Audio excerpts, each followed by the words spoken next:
Helmets don't always need to be expensive. However, they are one of the most important things to look at when you're actually riding some more technical trails. The Outdoor Master Rhino Helmet comes in at about $140, and while I was kind of skeptical to check this thing out, I'm actually really glad that I did. So like I said, this is the Outdoor Master Rhino Helmet. It comes in at about $140. It's not a bad helmet, not at all. And one of the reasons for me to really actually check this thing out is the fact that I saw that Clint Gibbs had actually checked out their half shell helmet before and actually had nice things to say about it. So I figured, what the heck, let's check this thing out. Now, my only gripe with this helmet is the fact that it lacks a MIPS style system. So basically anything inside that's gonna help with those rotational impacts. As far as sizing goes, I went with the large, and I have roughly about a 61 centimeter head. So if you have a bigger head like me, definitely go for the larger size. It does fit really nicely. It is very comfortable. They do include another set of cheek pads, so you can kind of fine tune that sizing. On the inside, there is actually quite a bit of padding, and what's cool is there actually is a removable liner in here, so you can take everything out and give it a good clean. Now, in addition to a helmet having to protect you, it also needs to look kind of good. In my opinion, this helmet actually looks pretty good. It has a lot of good styling to it. I was actually quite surprised. It looks good. Outdoor Master claims that this is gonna come in at about 750 grams, and that's actually accurate. I just weighed mine and it came in at about 745 grams, and that includes this 3D printed custom chin bar that I made and designed myself for this helmet. Well, is it comfortable?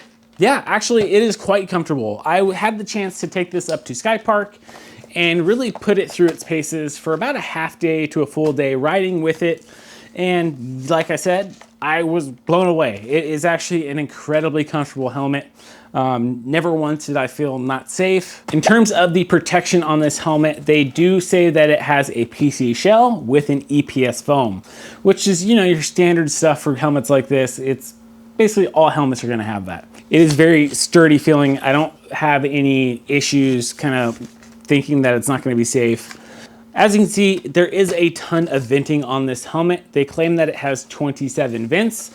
And while I'm not gonna count, you can see there is a lot. And it does actually help with the airflow quite a bit.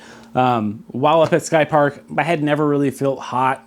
It was nice. As long as you were moving and you had that air coming through, it was perfectly fine. Now, something that I do get asked from time to time is, does the visor work? And yeah, I would say the visor actually does a pretty good job of blocking out the above sun, and it's not too far out that it really gets in the way. The visor is adjustable here, so you can actually turn this knob and you can go up and down with it. It has a little bit of range, so you can pull it up a little bit more if you need to. You can fit your goggles here without a problem. Speaking of goggles, the helmet actually works quite well with goggles. I have my Cali protected goggles here right now. And as you can see, everything is nice. The band has a nice little spot to rest up here.